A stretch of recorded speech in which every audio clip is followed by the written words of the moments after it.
আর restaurant বা বিয়ে বাড়িতে নয়, এখন বাসায় তৈরি করে ফেলুন এরকম কাবাব। এই চিকেন শামি কাবাবের বিশেষ বৈশিষ্ট্য হলো বাহিরেরটা খুব ক্রাঞ্চি এবং ভিতরেরটা খুব সফট এবং জালিকাকার। হ্যালো ভিউয়ার্স, আসসালামু আলাইকুম, welcome to NR cooking channel. প্রতিদিনের মতো নিয়ে আসলাম আজকে আরেকটি নতুন রেসিপি। তো চলুন রেসিপিটি দেখতে থাকুন। এখানে আমি একটি কড়াইয়ে নিয়ে নিতেছি হাড়সহ কিছু মুরগির মাংস। এখানে আমি নিয়েছি প্রায় 700 গ্রামের মতো মুরগি। চিকেন আমি খুব ভালোভাবে পরিষ্কার করে একটা জালিতে রেখে দিয়েছি, তাতে এক্সট্রা যে পানি ছিল সেটা ঝরে গেছে। এখানে আমি দিয়ে দিতেছি 200 গ্রাম পরিমাণ বুটের ডাল, আর এটা আমি ভিজিয়ে রেখেছিলাম প্রায় 2 ঘন্টা মতো। এখানে একটা বিষয় করণীয়, সেটা হচ্ছে আপনারা চেষ্টা করবেন যতটুকু মুরগি নেবেন তার চাইতে অর্ধেক ডাল নেওয়ার। ডালের পরিমাণ বেশি হয়ে গেলে খেতে ভালো লাগবে না। আর এখানে আমি দিয়ে দিতেছি 1 চা চামচ পরিমাণ সয়া সস, 1 চা চামচ পরিমাণ শাহি জিরা, কয়েকটি এলাচ আমি মুখ ফাটিয়ে নিয়েছি, একটা স্টার মশলা, কয়েকটি লবঙ্গ। এখানে স্টার মশলা এবং সয়া সস বাসায় না থাকলে আপনারা স্কিপ করতে পারেন। আর এখানে দিয়ে দিচ্ছি 1 চা চামচ পরিমাণ গরম মশলা গুঁড়া, 1 চা চামচ পরিমাণ ধনিয়া গুঁড়া এবং 1 চা চামচ পরিমাণ জিরা গুঁড়া। দিয়ে দিতেছি 2 পিস দারুচিনি, খুব ভালোভাবে পরিষ্কার করে নেবেন। আর দিয়ে দিচ্ছি 2 পিস তেজপাতা এবং দারুচিনির গায়ে যথেষ্ট ময়লা থাকে, চেষ্টা করবেন ভালো করে ওয়াশ করে নিতে। এখানে আমি দিয়ে দিতেছি 1/2 চা চামচ পরিমাণ হলুদের গুঁড়া, 1 চা চামচ পরিমাণ লাল মরিচের গুঁড়া।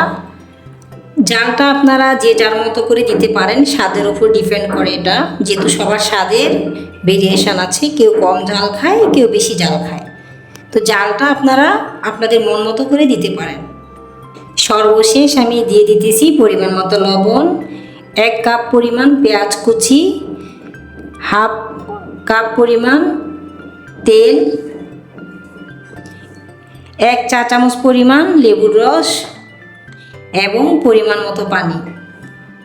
এখানে পানির পরিমাণটা থাকবে মাংস এবং ডাল পানির নিচে ডুবে থাকবে। এই যে দেখেন আমি যে পরিমাণ পানি দিয়েছি, আমার এই পরিমাণ পানিতে খুব ভালো করে মাংস এবং ডালটা সিদ্ধ হয়ে যাবে। এখন আমি কড়াইটি চুলায় বসিয়ে দিব এবং হাই হিটে আমি বলক আসা পর্যন্ত অপেক্ষা করব। ফাইনালি আমি একটা ঢাকনা দিয়ে চুলায় বসিয়ে দিয়েছি। আর এখানে এই তো দেখুন বলক চলে আসছে।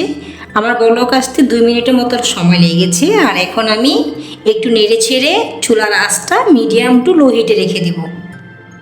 এখানে সিদ্ধ হতে আমার সময় লেগেছে প্রায় 20 মিনিটের মতো।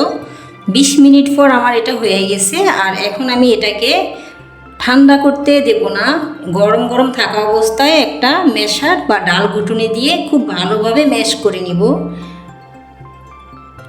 এখানে দারুচিনি, এলাচ, লবঙ্গ, এগুলো তেজপাতা সহ এই বাড়তি গোটা মশলাগুলো আমি ফেলে দিব।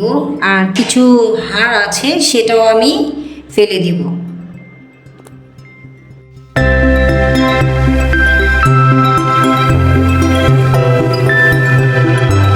অফ ক্যামেরায় আমি খুব ভালোভাবে ম্যাশ করে নিয়েছি। আর এখানে আমি নিয়েছি পেঁয়াজ কুচি, কাঁচামরিচ কুচি এবং ধনিয়া পাতা কুচি। আর এখন আমি কাবাবের এই ইয়েটাকে খুব ভালোভাবে এখন মেখে নিয়েছি, সাথে দিয়েছি একটা ডিম। এখন এটাকে খুব ভালোভাবে আমি মিক্সড করে নেব। এখানে আপনাদের ডিমের পরিমাণ যদি বেশি হয় আপনারা পাউরুটি ইউজ করতে পারেন। আমার ডিমের পরিমাণ পারফেক্ট ছিল, আমি এক্সট্রা পাউরুটি বা ব্রেড কিছু ইউজ করিনি। তো এটা ভালো করে আমি এখন মিক্সড করে নিচ্ছি। এখন আমি কাবাবের শেপগুলো তৈরি করে নিতেছি। আর এখানে আপনারা যে যেভাবে পারেন যে কোনো শেপে আপনারা দিতে পারেন। কাবাবের শেপ অনুযায়ী আমি রাউন্ড শেপ দিয়েছি। আর চুলা একটি বসিয়ে দিয়েছি প্যান, সেখানে প্রথমে আমি তেলটা হাই হিটে গরম করে নিয়েছি। তেলটা যদি ভালো মতো গরম না হয় তাহলে কাবাব ভেঙে যাওয়া এবং নিচে লেগে যাওয়ার প্রবণতা আছে। তো আমি হাই হিটে প্রথমে চুলাটা বাড়িয়ে দিয়ে তেলটা গরম হওয়ার পর চুলার আঁচ রেখেছি মিডিয়াম টু লো হিটে। আর এখন এক এক করে আমি কাবাবগুলো ভেজে নিতেছি। দেখেন আমার কাবাব কত সুন্দর হয়েছে, সাইডেও ফেটে যায় নাই এবং খুব পারফেক্ট হয়েছে।